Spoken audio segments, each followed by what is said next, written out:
In a quiet town called Prosperity, there lived an old wise librarian named America. She had a grand library filled with books on every subject imaginable, especially those about history, economics, and law. Her favorite books, worn from decades of study, were the Securities Act of 1933 and the Securities Exchange Act of 1934.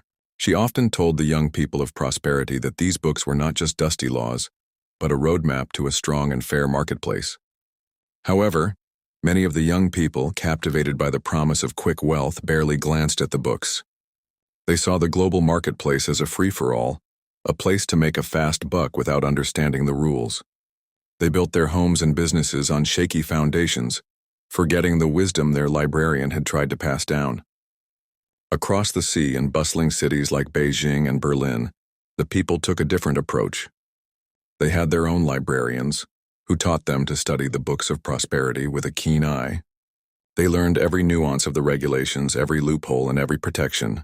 They built their economies with the precision of a master craftsman, understanding that the market was not a free-for-all, but a game with rules that could be leveraged.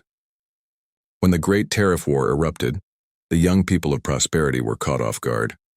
They cried foul, complaining that their trading partners were not playing fair. But America, the old librarian, just sighed.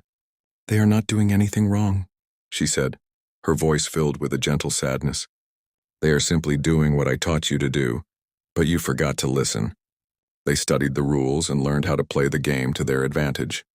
What you see as a war is simply the result of them using the very markets you built, but never truly understood."